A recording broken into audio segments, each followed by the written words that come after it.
Wel, ni'n troi at Salm 107, a mae'n galwad i addoli y bore yma. Newn ni ddarllen y tair adnod cynta. Diolchwch i'r arglwydd oherwydd da yw, ac y mae ei gariad hyd byth. Fel yna dyweded y rhai awaredwyd gan yr arglwydd, y rhai awaredodd ef o lawr gelyn, a'i cynnull ynghyd o'r gwledydd, o'r dwyrain a'r gorllewin, o'r gogledd a'r de. Wel, gadewch i ni ddiolch ac addoli'r arglwydd nawr gyda ein hemyn cynta, Carol bore yma, welen gwawrio, ddydd i'w gofio, geni seilo gorau swydd.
Wel, mae yna ddau ddarlleniad y bore yma.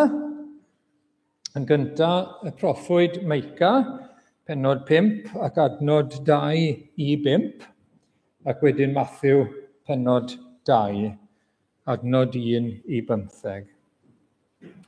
Felly, y proffwyd Meica, pennod 5, adnod 2 i 5 i ddechrau. Ond ti, Bethlehem Ephrata, sy'n fechan i fod ymhlith llwythau Jwda, ohono ti y daw allan i mi un i fod yn llywodraethwr yn Israel, a'i darddiad yn y gorffennol mewn dyddiau gynt. Felly fe'i gedi bydd yn gadael hyd amser esgor yr un feichiog, ac yna fe ddychwel yr rhai fydd yn weddill yn Israel at ei tylwyth. Fe saif ac arwain y praidd yn nerth yr arglwydd, ac ym mawredd enw'r arglwydd ei ddew, a byddant yn ddiogel, oherwydd bydd ef yn fawr hyd derfynau'r ddeiar, ac yna bydd heddwch. Wel, dyna'r broffwydoliaeth am y Meseia o Bethlehem, yn codi o Bethlehem. Wedyn Mathew, pennod 2, ymweliad y Seryddion.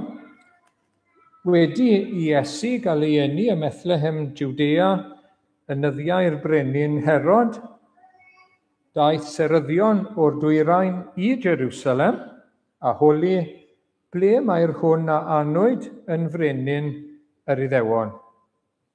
Oherwydd gwelsom ei seren ef ar ei chyfodiad, a deithom i'w addoli.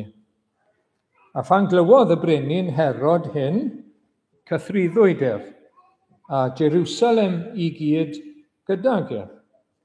Galwodd ynghyd yr holl brif offeiriaid ac ysgrifenyddion y bobl, a holi ganddynt ble roedd y Meseia i gael ei eni. Ei hateb oedd ym Bethlehem, Judea, oherwydd felly yr ysgrifennwyd gan y proffwyd. A thithau Bethlehem ym Ngwlad Juda, nid y lleiaf fwyd o lawer ymysg tywysogion Juda.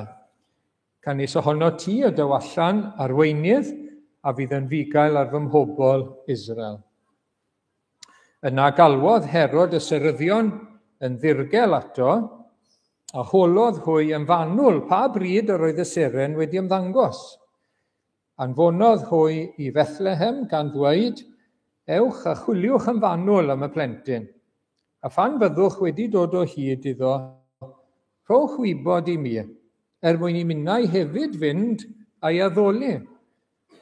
Wedi gwrando ar y brenin, eithant ar ei taith, a dyma'r seren a welsent ar ei chyfodiad yn mynd o'i blaen, hyd nes iddi ddod ac aros uwch lawr man lle roedd y plentyn. A phan welsant y seren, yr oeddent yn llawen dros ben. Deithant i'r tŷ, a gweld y plentyn gyda Mair ei fam, syrthiasant i lawr a'i addoli. Ac wedi agor ei trysorau, offrymasant iddo anrhegion, aur, a thys, a myr. Yna, ar ôl cael ei rhybuddio mewn breuddwyd, i beidio a dychwelyd at Herod, eithant yn ôl i'w gwlad ar hyd ffordd arall. Ni'n diolch i'r arglwydd am ei air sanctaidd i ni. Nawr te, fi gael roi bethau. Right, gawn ni sleid nawr te, please, os gwelwch yn dda. Pwy sy'n gallu dweud wrtho fi beth sy'n digwydd fyna? Who can tell me what's happening there? A mae pobl yn rhoi bys bach at ei gilydd fel yna. Beth mae'n feddwl? Pwy sy'n gwybod? Who knows? Close.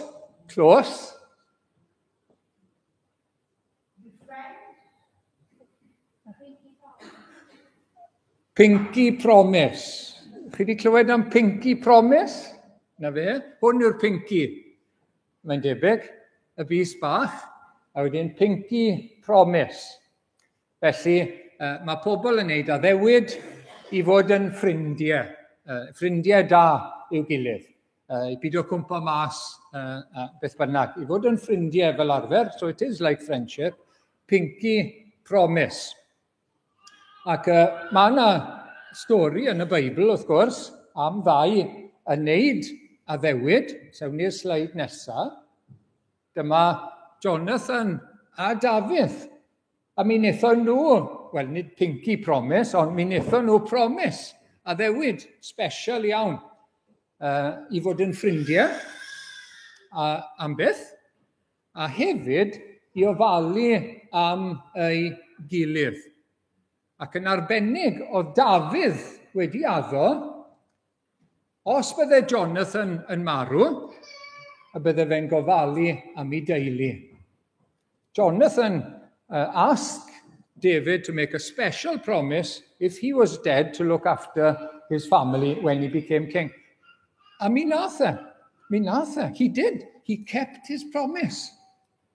He looked after Jonathan's family. Nath e ofalu yn arbennig am Mephibosheth, un oedd yn gloff ac yn anabl. So dyna chi addewid, a Dafydd yn cadw ei addewid fel Pinky Promise. Awn ni mlaen. Yn y Beibl hefyd, mae Duw yn fodlon rhoi addewid a cadw addewid. God is willing to make promises and keep his promises as well. A fan hyn, ar y chwith, falle gallwn ni chwyddo'r un falle yn bach, diolch Geraint. Na fe? So, arch Noah's Ark, maen nhw wedi dod mas o'r arch nawr, a mae popeth yn dechrau sychu mas, a mae Noah yn rhoi diolch i Dduw, a wedyn ni, dyma beth mae Duw yn neud. Os gallwn ni, a fe, beth chi'n gallu gweld fyna? What can you see there? On the top there. Beth chi'n gallu gweld? Sorry? Enfys, da iawn. Pawb yn swil. Enfys ar y top. Mae Duw yn addo. Fydd y byd ddim yn cael ei foddi byth eto. God promised the world, the earth wouldn't be flooded again. A mae wedi cadw ei addewid. Mae Duw yn cadw ei addewidion. God always keeps his promises. Ac yn beth sydd gyda ni heddi, yn beth i ni wedi darllen heddi, y doethion yn dod i addoli Iesu. That's the story we had. The wise men coming to worship Jesus. That's the reading we had now. Mae ddewid arall. Dyn ni fynd at yr un nesaf. Oedd y proffwyd Micah, cannoedd o flynyddoedd cyn amser Iesu. Micah, the prophet, hundreds of years before Jesus. He gave a promise from God.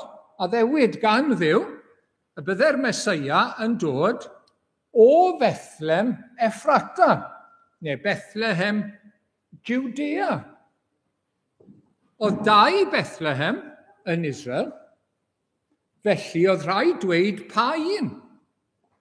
Bethlehem Ephrata, Bethlehem Judea, yr un mwy lawr, nid yr un yn y gogledd. Mae 2 Llanelli yng Nghymru. Chi'n gwybod na? There's 2 Llanellis in Wales.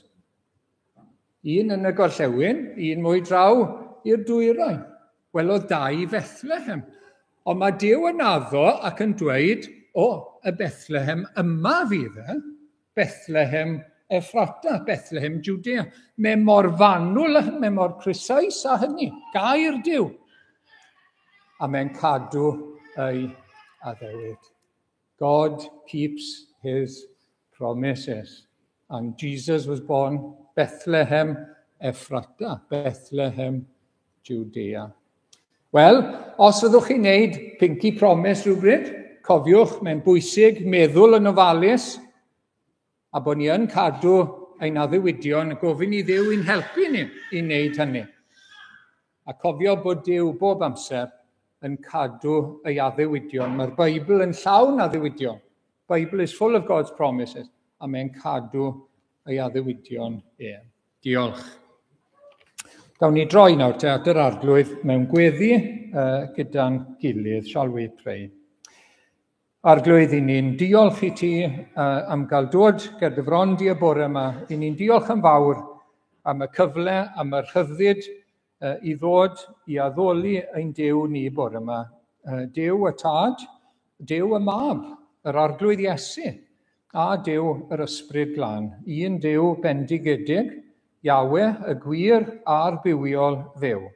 Yr un sydd wedi ein creu ni, yr un sydd yn ein cynnal ni, yr un sydd yn ein hachub ni. Ac o arglwydd i ni, yn awyddus iawn i blygu ger dy fron di y bore yma, ti arglwydd, wyt ti yna o'n blaen ni, ti sydd wedi rhoi bywyd i ni, ti sydd yn cadw ni, ti sydd yn cynnal ni sy'n hollol ddibynnol arna ti arglwydd.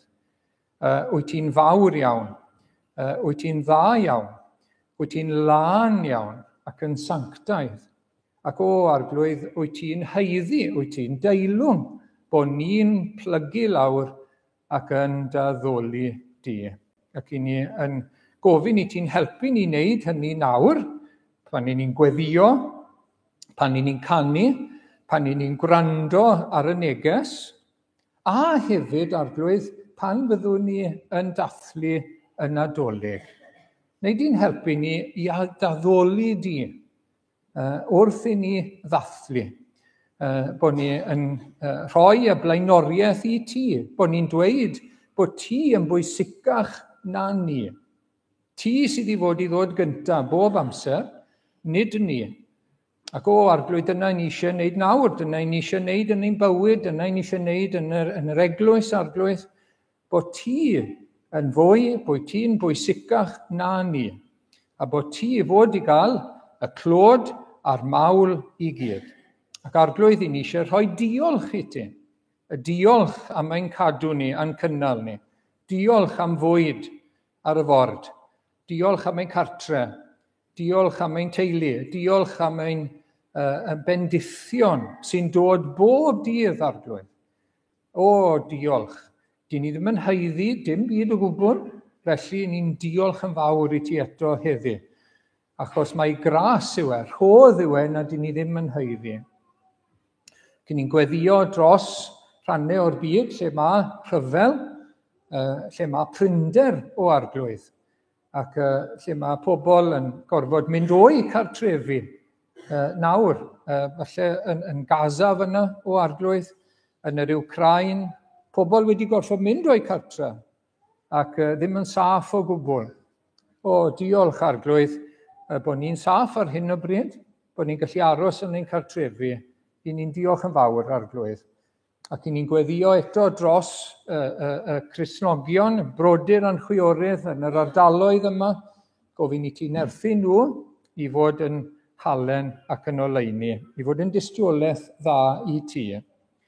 Ac arglwydd, i ni'n diolch hefyd bod ni'n rhydd i ddod i addoli ac i ni'n meddwl am brodyr a chwiorydd sydd ddim yn rhydd arglwydd a fydd falle ddim yn saff iawn dros y Nadolig. I ni'n gweddio dros nhw hefyd a gofyn i ti cynnal a'i bendithio nhw. Ond i ni'n diolch yn arbennig am Iesu Grist, am ein ceidwad ni.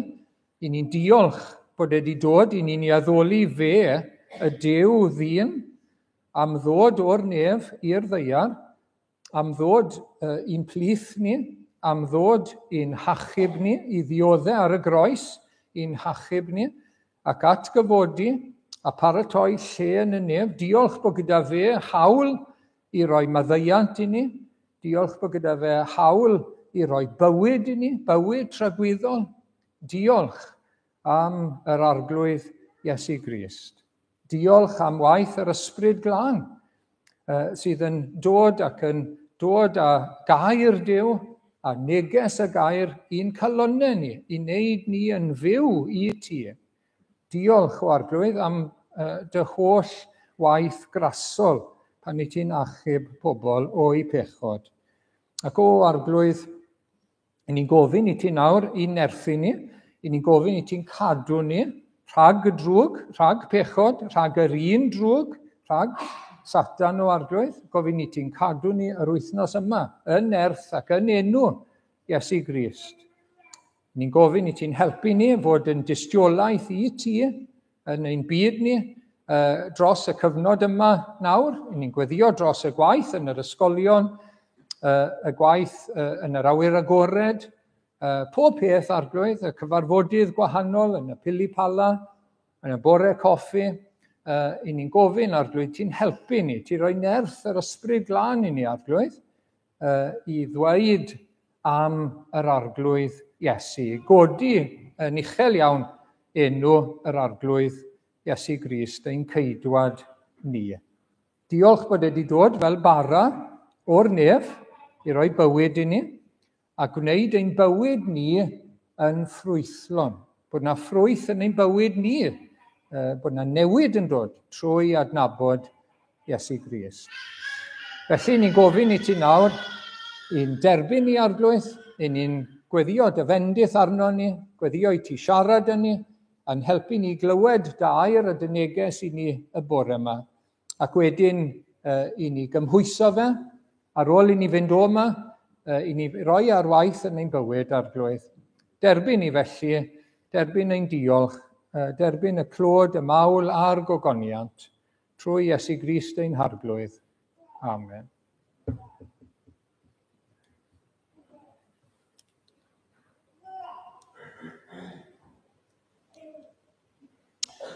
Gawn ni droi at y garol nesaf sy'n garol i'r plant mewn gwirionedd, ond mae yna bethau gwerthfawr ynddo fe i ni gyd. Pan anwyd Crist y Methlehem dref, canodd angylion nef, canu wnawn unain llawen ein llef, foliant i faban Mair.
Wel, gawn ni troi nôl at Mathew i ddechrau. Mathew, pennod 2 ac adnod 6. Ac dyma gafodd i ddyfynnu nawr. Mae pawb yn chwilio ac yn meddwl ble oedd y Meseia i gael ei eni. A dyma'r ateb, y Methlehem Judea. Felly yr ysgrifennwyd gan y proffwyd, a thithau Bethlehem yng ngwlad Jwda, nid y lleiaf o lawer, ymysg tywysogion Jwda, canis ohono ti y daw allan arweinydd, llywodraethwr a fydd yn fugail ar fy mhobol Israel. Ac wrth gwrs, oedd yr Iddewon yn deall bod yr adnod yna'n pwyntio ymlaen at y Meseia, bod e'n sôn am y Meseia oedd i ddod, a bydde fe'n cael ei eni Methlehem y Judea. Ac beth i ni yn cael ein atgoffa fyna ohono, ac mae'n bwysig i ni, yn yr ail sul o advent nawr heddi, mae dyfodiad Iesu Grist yn cyflawni yr ysgrythurau. Mae dyfodiad Iesu Grist yn cyflawni gair Duw proffwydoliaeth a ddewidion Duw yn yr Hen Testament. Ac mae hynny'n bwysig iawn i ni gofio. Mae'n atgoffa ni pa mor werthfawr yw gair Duw, y Beibl, pa mor ddibynadwy y gallwn ni ddibynnu ar air Duw yn llwyr. 100%. Mi ddylen ni ddibynnu arno fe 100%. Pidio ei ame fe, pidio ei newid i siwtio ni, ond bod ni'n fodlon newid yn ôl beth mae'r Beibl yn dweud wrtho ni. Mae e mor wir, mae e mor gadarn, mae e mor ddibynadwy, dependable, fel Duw ei hunan. Mae gair Duw fel Duw ei hunan. Mae'n wirionedd, mae'n gadarn, mae'n ffyddlon, fel na mae ein Duw ni. Mae'n wahanol i ni, mae'n wahanol i'n gair ni wrth gwrs. Dyw gair dyn ddim yr un peth a gair Duw. Mor aml, dyw dyn ddim yn gallu cadw ei air. Falle bod e'n eisiau wneud, falle bod e'n bwriadu wneud, ond yn methu am wahanol resymau. Mae gair Duw yn wahanol, mae fel Duw ei hunan. Ac unwaith eto, gai apelio arnoch chi yn ystod yr wythnosau sydd i ddod nawr, cyn y Nadolig, y pythefnos arall sydd gyda ni. Mae rhaid ni ofalu bod ni ddim yn esgeuluso gair Duw yn y cyfnod yma. Achos bod ni'n ddisi, mae yna berygl i esgeuluso gair Duw. Gadewch i ni wneud yn siŵr bod amser, bod ni ddim yn rhy fisi, i wrando ar beth mae Duw yn dweud, ac i adeiladu'n bywyd arno fe. Ac beth yw'r addewid nawr te? Wel, mae'r addewid, fel o'n i'n sôn gynnau, yn benodol iawn. Mae'n specific iawn. A bydde y Meseia yn cael ei eni, bydde fe'n dod o Bethlehem Ephrata. Chi'n sylwi yn yr Hen Testament, Bethlehem Ephrata, a mae hwnna'n cael ei ddehongli wedyn yn Matthew. Ystyr Bethlehem Ephrata yw Bethlehem Judea. So, os gallwn ni gael y sleid nesaf, mae yna 2 Bethlehem. Oedd yna 2 Bethlehem, chi'n gweld? A mae gair Duw mor fanwl, mor benodol, mae'r broffwydoliaeth mor glir, nid Bethlehem Nazareth. Bod Mair a Joseph yn byw yn ardal Nazareth yn y gogledd, na, Bethlehem Judea, Bethlehem Ephrata. Fyna oedd y Meseia i gael ei eni. A chi'n gweld yn yr hanes, wrth gwrs, fel mae Duw yn trefnu pethau, mae'r poll tax yn dod gan Cesar, a mae rhaid i bawb i fynd i ble gafon nhw ei geni. So Joseph nawr yn reiddiol o'r de yn gorfod mynd nôl lawr. Allwch chi feddwl plentyn ar y ffordd, wel na niwsans yw hwnna, bod ni'n gorfod mynd teithio'r holl ffordd na ar gyfer y treth, ar gyfer y poll tax, gan Cesar. A falle bod ni'n gweld pethau fel yna yn ein bywyd, weithio, na niwsans nawr, pam mae hwn yn gorfod digwydd nawr? Pam wy gorfod mynd fan hyn? Ie, ond mae rhagluniaeth ar waith, providence. Mae Duw yn trefnu pethau yn ôl ei air ac yn ôl ei gynllun. Mae'r Meseia wedi dweud, gall dim byd newid nawr, wedi dweud, mae'r Meseia mynd i gael ei eni ym Bethlehem Judea. Lle bach, eitha dinod, ond fyna mae'n mynd i gael ei eni. A fyna gafodd ei eni, wrth gwrs.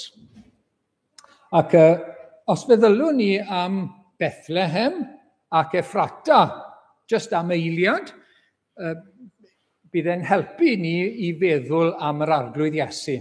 jyst i ni fyfyrio. Dyma beth sy'n werthfawr i ddod i oedfa amser yma nawr, fel bob amser, ond amser yma i fyfyrio ar Iesu Grist. Wel, Bethlehem, ystyr yr enw Bethlehem, yw tŷ bara, house of bread, tŷ bara. Beth yn Hebraeg ydy tŷ, lechem ydy bara, neu fwyd wedyn ni, tŷ bara. Ac mae'n addas iawn yn dweud.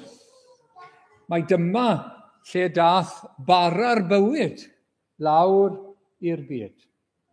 Dyma lle dath manna Duw lawr i'r ddaear.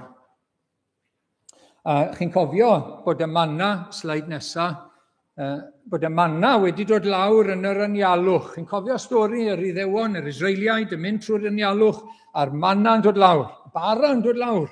O'r nef i'w cynnal nhw yn yr anialwch ar eu taith. Dyna ddyn ni cadw nhw'n fyw. Dyna ddyn ni cadw nhw'n iach i allu teithio o'r Aifft i Canan, i wlad yr Addewid. A mae'n ddarlun, wrth gwrs, mae Iesu Grist yn defnyddio'r darlun. Mae fe yw'r bara mae Duw wedi rhoi o'r nef. Ac mae'r enw Bethlehem yn atgoffa ni o hynny, y tŷ bara, lle ddath y manna, y bara i lawr o'r nef, y bara sy'n rhoi bywyd tragwyddo. A dyna pam dath e lawr. Pwy bynnag sy'n bwyta, sy'n credu yn Iesu Grist, mae'n cael bywyd tragwyddo. Mae'n gallu byw mewn perthynas gyda Duw. Fel arall, dyn ni ddim yn fyw gyda Duw. I ni wedi'n torri bant oddi wrth Duw, yn ein pechodau, yn ein marwolaeth ysbrydol. Dyna'n cyflwr naturiol. Dyn ni ddim yn nabod Duw yn naturiol. I ni'n cyflawni pethau na ddylen ni ddim. I ni wedi'n torri bant. Dyn ni'n caru Duw yn holl galon, ddim yn caru'n cymydog fel ni ein hunain. Arwydd yw hwnna bod ni'n farw yn ysbrydol. A wedi'n torri bant oddi wrth Duw. Wedi'n pellhau oddi wrth Duw. Chi'n gweld? Ydych chi'n ymwybodol o hwnna bore yma, bod chi wedi'ch pellhau, cut off from God in our sins, in our natural condition. Ond o gael y bara, i ni'n byw, i ni'n dod yn fyw, i ni'n dod i berthynas iawn gyda Duw yn Iesu Grist.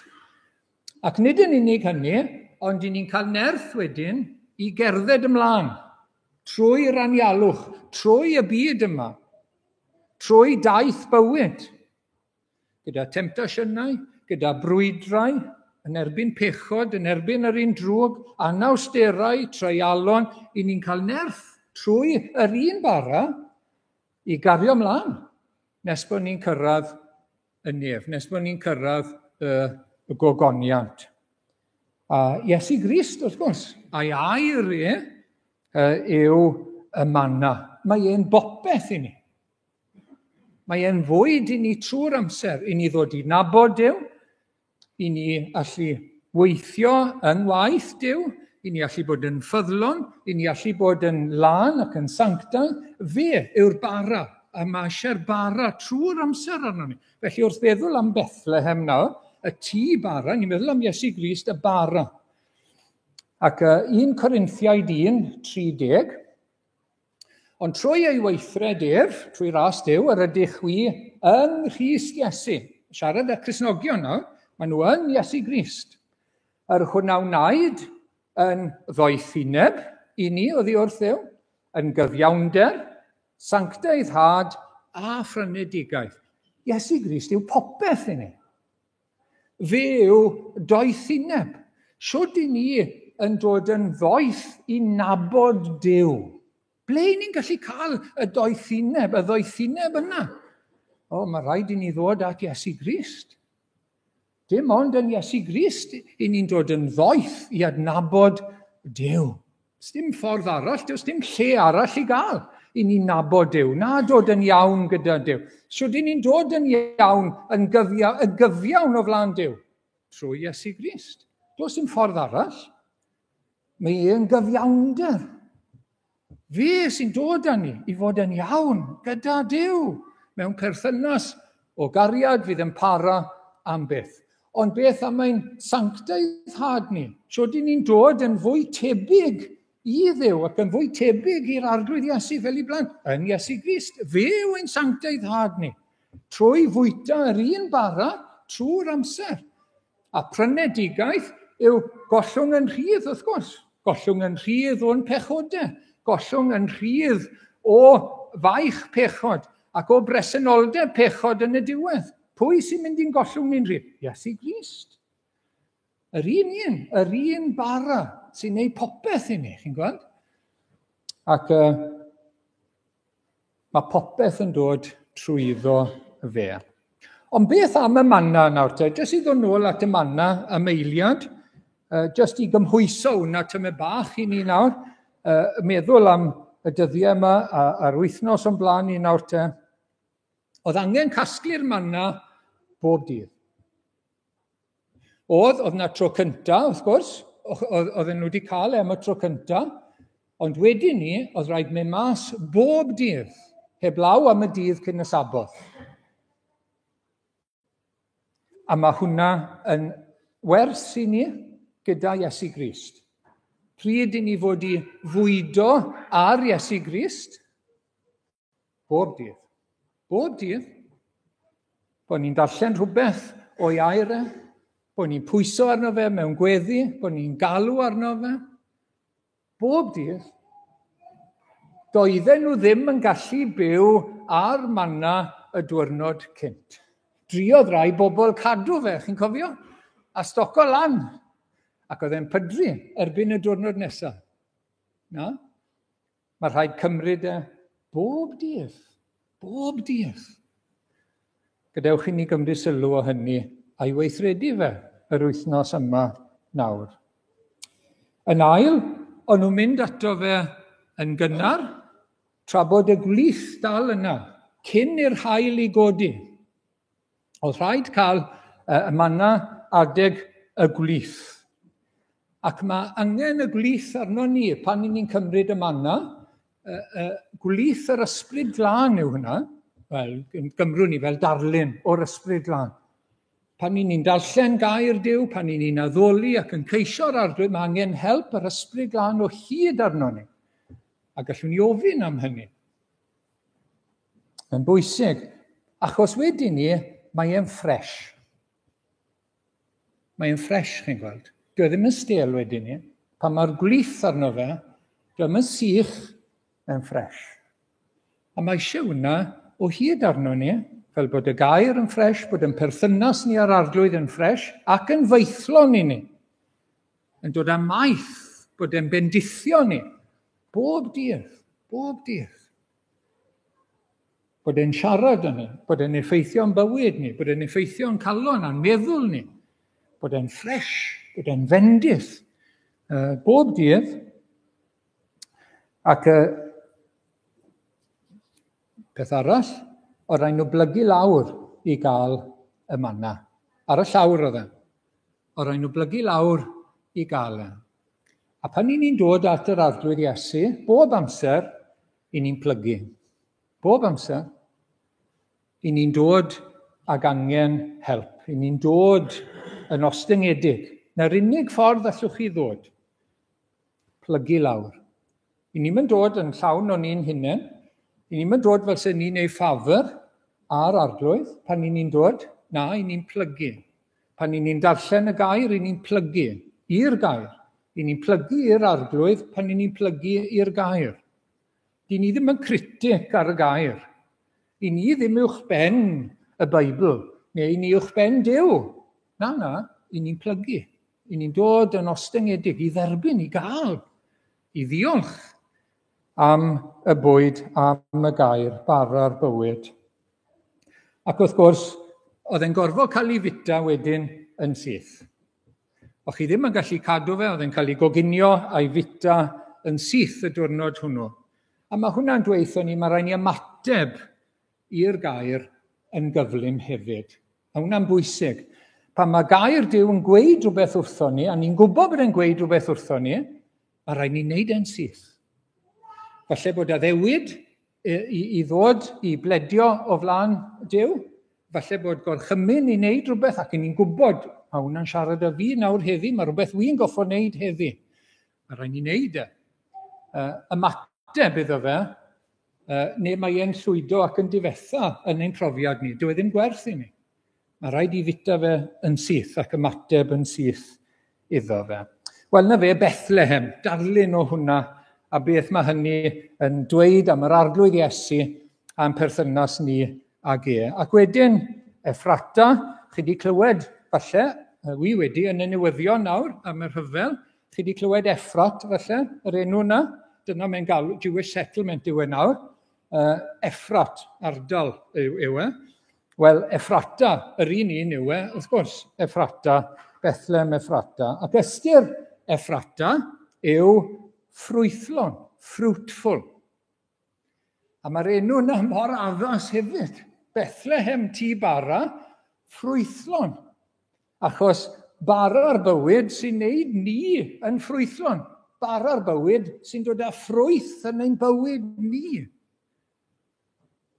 A mae mor addas, mae dyma lle gafodd y wir wynwydden ei gyflwyno i'r byd. Achos pan i ni'n bwyta'r bara trwy gredu ac aros yn Iesu Grist, mae yna ffrwyth i ddod yn ein bywyd ni. Ffrwythau. Ac dwi ddim yn mynd i fanylu, ond jyst i'ch atgoffa chi, 2 restr yn y Testament Newydd. Newn ni ddechrau gyda 2-4 yn gyntaf, os gallwn ni. Diolch yn fawr. Am yr union reswm yma, felly, gwnewch eich gorau glas, ymdrechwch i ychwanegu at eich ffydd. Nawr, beth mae hwn yn golygu ydy, newch yn siŵr bod eich proffes o ffydd yn troi mas i fod yn real. Mae gwir ffydd yn dwyn ffrwyth. Mae gwir gysylltiad â Iesu Grist, mae gwir berthynas â Iesu Grist yn dwyn ffrwyth. Ac dyma rhai o'r ffrwythau, mae Pedr yn enwi, mae yna overlap wrth gwrs gyda Paul hefyd, rhinwedd. Rhinwedd ydy cryfder yn ein cymeriad. Dyna beth yw'r rhinwedd. Daioni, cryfder. Gwybodaeth, bod ni yn awyddus i wybod mwy, i adnabod yn well yr arglwydd, a bod yna gynnydd yn ein gwybodaeth a'n hadnabyddiaeth, bod ni'n tyfu. A wedyn ni, diolch Geraint, dyfal barhad, bod ni yn dal i fynd. Mae hwnna'n ffrwyth bod mewn perthynas â Iesu Grist. Yr un fath o'r nef, ac a gariodd ymlaen bob cam i'r groes tan y diwedd. Nath e ddim stopo na tynnu nôl. Wel wedyn mae person sydd mewn perthynas real â Iesu Grist yn dod yr un peth, chi'n gweld? Yn dal i fynd. Yn dal i fynd tan y diwedd. Yn dal i fynd ymlaen. Ac wedyn ni, dywioldeb. Mae yn perthynas â Duw sydd bwysig. Mae gair Duw sydd bwysica. Mae fe sydd yng nghanol ein meddwl ni, a'n agenda ni, a'n timetable ni. Fel na oedd Iesu Grist. Duw oedd popeth. Oedd ei eiriau fe, y geiriau dwi'n rhoi geiriau Duw yn nhw. Fy ngwaith i yw gwneud ewyllus ef. Duw oedd popeth, Duw oedd y canol. Ac os i ni mewn perthynas real â Iesu Grist, bydd yr un peth yn wir amdano ni, wrth gwrs. Duw fydd yn y canol, Crist hefyd yn y canol i ni. Ac wedyn ni, brawdgarwch, bod ni'n caru ein brodyr a'n chwiorydd, ac yn caru Duw, ac yn caru'n cymdogion, a'n gelynion hefyd. Wedyn Paul, rhestr yr apostol Paul, ffrwyth yr ysbryd yw cariad, llawenydd. Bod ni'n cael llawenydd yn yr arglwydd ac yn Duw. Ym mhob sefyllfa, tangnefedd, heddwch Duw, goddefgarwch. Bod ni'n amyneddgar iawn, fel mae'r arglwydd yn amyneddgar gyda ni, bod ni'n garedig. Daioni, fel yr rhinwedd na'r cryfder cymeriad, ffyddlondeb, addfwynder, hunan ddisgyblaeth. Bod ni'n gallu disgyblu ar hunan trwy ras Duw. Dyma nhw y ffrwythau. Siwr dyn ni yn cynyddu, siwr dyn ni'n tyfu yn y ffrwythau? Bwyta'r bara, chi'n gweld? Yn gyson. Aros yn Iesu Grist. Dod ato fe yn gyson. Pam i ni'n dod ato fe yn gyson? Pam i ni angen wneud hynny? Dyma pam. Mwyn cynhyrchu y ffrwyth. Gogoniant yw enw fe. Ac wedyn ni, chydig bach, mae'r amser yn mynd omlaen i mynd o'r chydig bach am yr addewid nawr te yn Meica. Mae'r addewid am arweinydd, mae'n dweud yn Mathew, ac os ewn ni nôl i Meica, mae'n dweud llywodraethwr. I ni fod yn llywodraethwr. Brenin, hynny yw. Brenin. A fel yna mae'r doethion, y seryddion yn ei ddeall brenin sy'n mynd i ddod. A jyst myfyrdod arall nawr yn weddol fyr ar y brenin. Beth mae'n golygu yw addoli fe yn y dolyg yma.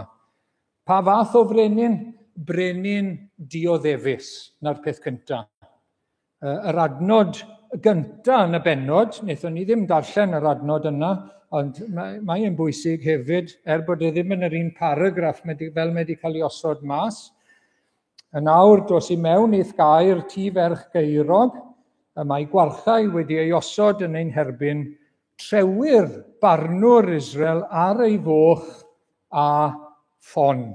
Nawr yn y lle cyntaf, wrth gwrs, oedd hwnna'n golygu rai o frenhinoedd Israel wedi cael eu sarhau gan ei gelynion fel rhan o gosb Duw.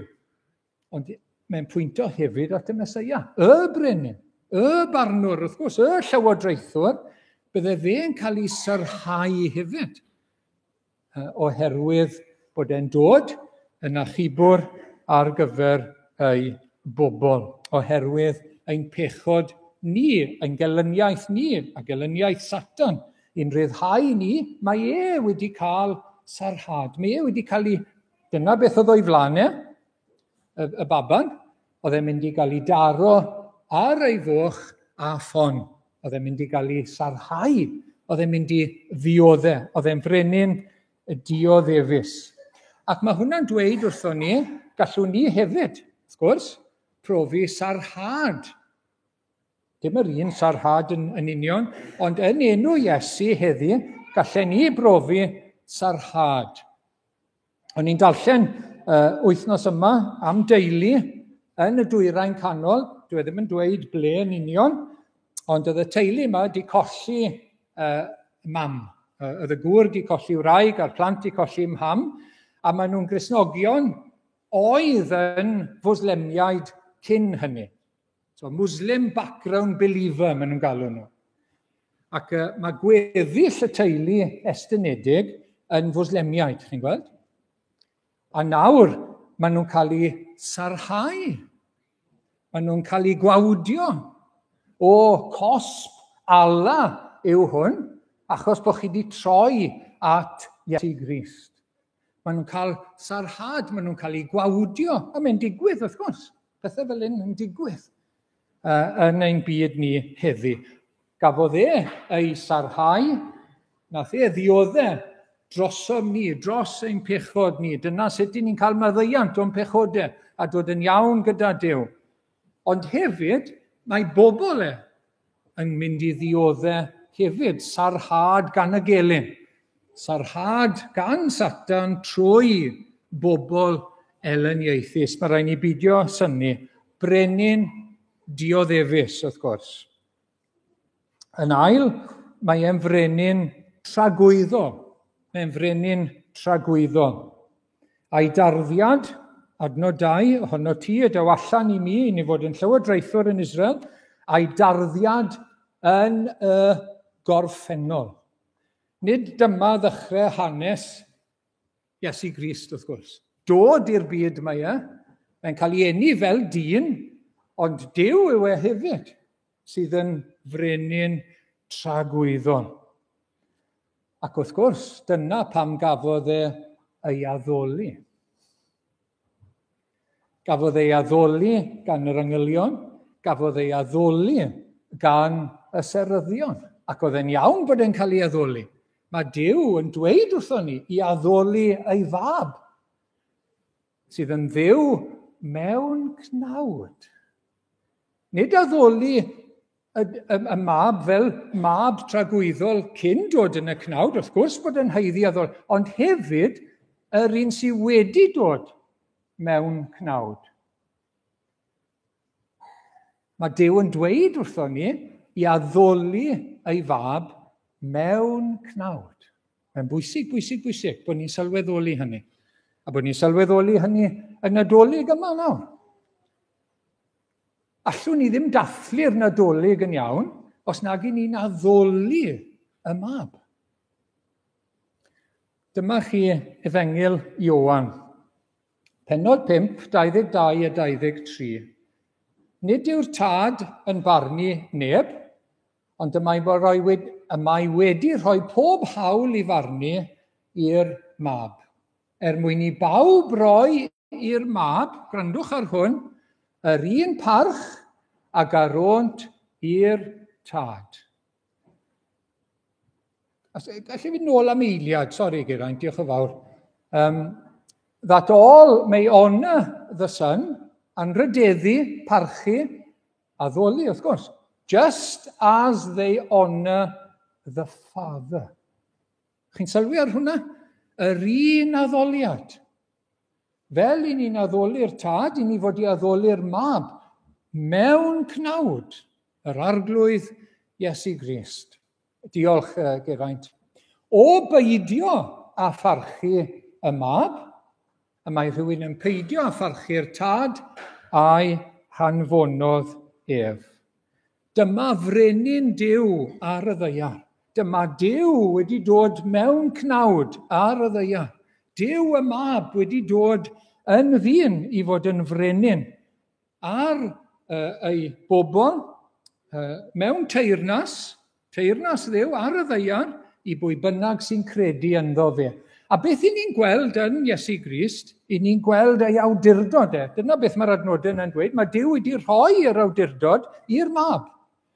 Fe fydd y barnwr, ac i ni'n gweld ei awdurdod e yn ei weinidogaeth ar y ddaear. I ni'n gweld yr awdurdod sydd ganddo fe. Oedd gyda fe awdurdod pan oedd e'n siarad, pan oedd e'n dysgu.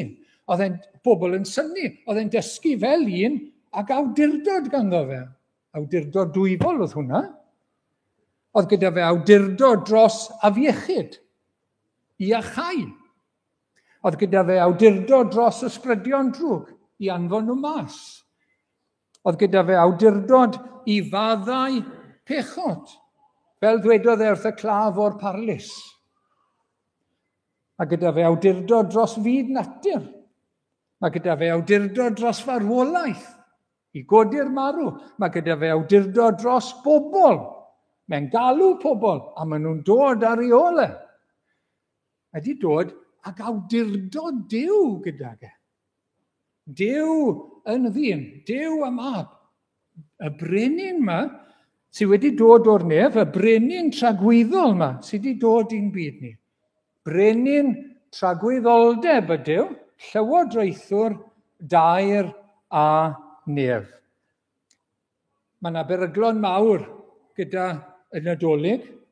Y perygl cyntaf bod dim lle i feddwl am Iesu Grist o gwbl. Wedyn bod ni'n meddwl amdano fe fel rhyw blentyn bach, diniwed, sydd byth yn tyfu yn ein meddwl ni ac yn dod yn un sy'n dioddau ac yn marw ac yn atgyfodi ac yn frenin brenhinoedd. Na'r peryglon o hyd, anghofio fe neu cael darlun anghywir, rhy fach ohono fe. Brenin tragwyddoldeb yw e. Un adnod eto o Ioan, oherwydd fel y mae'r tad yn codi'r marw ac yn rhoi bywyd iddynt, felly hefyd y mae'r mab yntau yn rhoi bywyd i'r sawl a fynd. Mae gyda fe'r hawl i roi bywyd tragwyddol. Pan i ni yn sôn am Iesu Grist, pan i ni'n pregethu ac yn rhannu am Iesu Grist, dyma'r un sy'n gallu rhoi i chi fywyd tragwyddol. Perthynas gyda Duw fi ddim yn torri byth, fi ddim yn gorffen byth, yn hytrach na colled tragwyddo. Yn hytrach na bod ar wahân, yn uffern, bywyd tragwyddo. Ynghlwm wrtho fe, gyda fe, am byth. Mae e'n frenin byd-eang. Brenin byd-eang. Oherwydd bydd ef, adnod 4, bydd ef yn fawr hyd derfynau y ddaear. Mae deyrnas mynd i ymestyn, nid jyst yn Israel, nid jyst yn Jerusalem, ond trwy'r byd i gyd. Mae deyrnas mynd i fynd trwy'r byd i gyd. Mae wedi i raddau helaeth. Eglwys Iesu Grist wedi mynd trwy'r byd, trwy'r cyfandiroedd, i raddau helaeth yn barod. Arbennig yn y ganrif ddiwetha. Ond rhyw ddydd, bydd pob glin yn plygu, nid jyst trwy'r byd i gyd, ond pawb. Yn Philippiaid 2, fel wrth enw Iesu y plygau pob glin yn y nef ac ar y ddaear a than y ddaear. Cyffesau pob tafod fod Iesu Grist yn arglwydd gogoniant Duw Dad. Mae deyrnas yn mynd i gwmpasu pawb. Bydd pawb yn gorfod plygu iddo fe, bydd pawb yn gorfod cydnabod bod e'n frenin. Ond bydd rhai yn gwneud hynny fel gelynion ac yn cael ei gwahanu oddi wrtho fe. Mor bwysig yw plygu iddo fe fel ein brenin ni, fel ein harglwydd ni, fel ein gwaredwr ni nawr. Ac yn ola, mae'n frenin heddwch. Adnod 5 yn dilyn, bydd ef yn fawr hyd derfynau'r ddaear ac yna bydd heddwch. Fel un, i ni'n cael heddwch gyda Duw. Gogoniant yn y goruchaf i Dduw, ac ar y ddaear tangnefedd, heddwch, ymhlith y rhai sydd wrth ei fodd. Heddwch rhwng dyn a Duw. Dyna'r heddwch cyntaf allweddol daeth Iesu Grist i roi i ni. Heddwch fel na, vertical, gyda Duw. Mae rhaid i ni gael hwnna gyntaf, cyn gallwn ni gael heddwch gyda dynion. Mae rhaid cael heddwch gyda Duw trwy Iesu Grist, cyn allwn ni gael heddwch gyda dynion. Ac Eseia 9, ni bydd diwedd ar gynnydd ei lywodraeth nac ar ei heddwch. I orsedd Dafydd a'i frenhiniaeth, yw sefydlu'n gadarn a barn a chyfiawnder o hyn a hyd byth. Bydd ddim diwedd, ddim ffiniau ar ei lywodraeth ac ar ei heddwch ef. Felly, sut mae dathlu y Nadolig yn iawn? Sut dylen ni ymateb i'r rhodd Duw? Sut dylen ni ymateb i'r un dath i Bethlem Ephrata, y brenin, y llywodraethwr? Wel, mae rhaid i ni ei addoli fe. Allwn ni ddim dathlu y Nadolig yn iawn heb addoli yr arglwydd. Heb addoli yr arglwydd Iesu Grist gyda'r Tad a'r Ysbryd Glân. Ac mae hynny'n golygu, wrth gwrs, plygu ger i fron. Dyna nath y doethion. A mae hwnna'n golygu bod ni'n plygu, bod ni'n ildio ein bywyd iddo fe.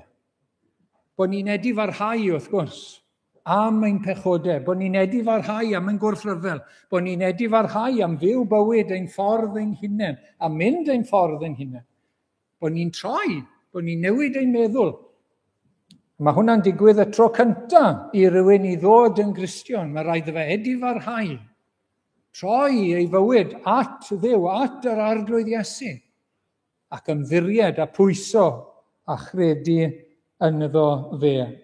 A mae rhaid iddo fe ddigwydd yn gyson i ni fel Cristnogion, bod ni'n edifarhau, bod ni'n ildio bob dydd ein bywydau iddo fe.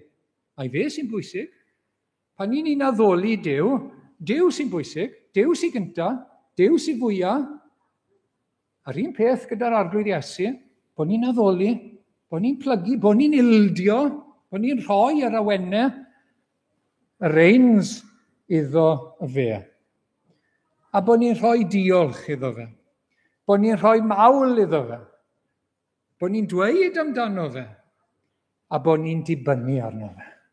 Bod ni'n pwyso a pwyso a phwyso yn llwyr arno fe, fel bara y bywyd. Dyna beth yw addoli. Rhywfaint o beth yw addoli yr rhodd yma, yr un gafodd ei roi. Hebreaid 1:2 adnod i orffen.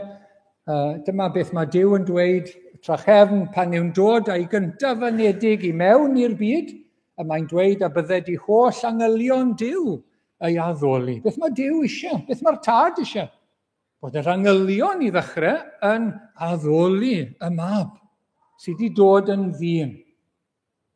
Wedyn ni, datguddiad, dyma addoliad yn ef nawr, sydd i gynnwys pawb wrth gwrs, i'r hwn sy'n eistedd ar yr orsedd, y tad, ac i'r oen, y mab, gyda'i gilydd, y bo'r mawl a'r anrhydedd, a'r gogoniant, a'r nerth byth bythoedd. Diolch i Dduw am ei air heddi, diolch am ei rodd.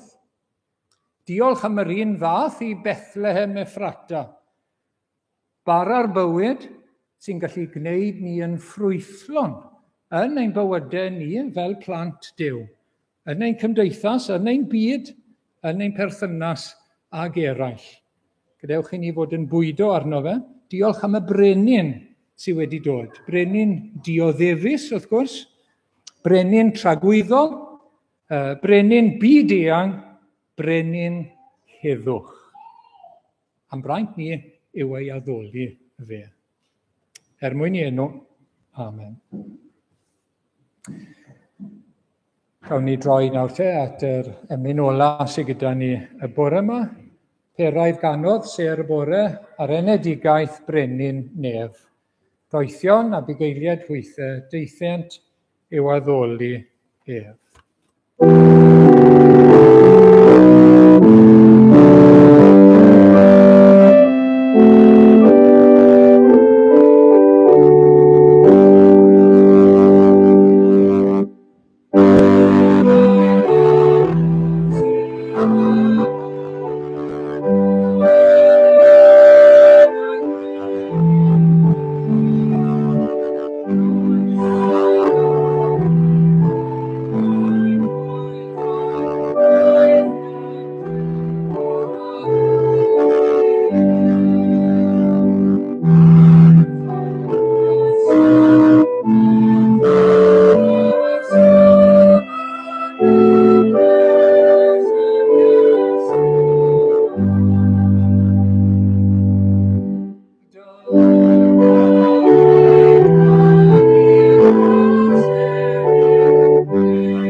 Diolch Arglwydd am dy air a dy neges ei ni bore yma. Diolch am dy ffyddlondeb bod ni'n gallu dibynnu'n llwyr arna ti ac ar dy air ac ar dy addewidion. Diolch am Iesu, bara'r bywyd, sydd wedi dod o'r byd i wneud ni yn ffrwythlon. Helpa ni fwyta'r bara arglwydd, p'un bod ni'n credu am y tro cyntaf, neu'n bwydo arno fe o ddydd i ddydd. Helpa ni wneud hyn arglwydd wythnos yma, fel bod ni'n dwy'n ffrwyth yn ein bywyd. A helpa ni addoli y brenin sydd wedi dod o'r nef i ddioddau drosom ni ar y groes. Y brenin sydd wedi dod i ddod â gwir heddwch i ni ar draws yr holl ddeiar i bob un sy'n credu ynddo fe. Brenin tragwyddoldeb. Diolch bod Duw wedi dod yn ddyn. O arglwydd, i ni eisiau daddoli di nawr. I ni eisiau dweud mae ti sydd ben a ti sydd bwysica. I ni eisiau ti llywodraethu ar ein bywyd ni arglwydd. I ni eisiau ti'n cynnal ni a'n cadw ni. I ni eisiau ti wneud ni'n iawn gyda Duw. I ni eisiau ti'n sancteiddio ni a'n perfeithio ni. I ni'n dibynnu'n llwyr arno ti am bopeth. Gras ein harglwydd Iesu Grist a chariad Duw a chymdeithas yr Ysbryd Glân, a rhosod gyda ni hyd nes y daw. Amen.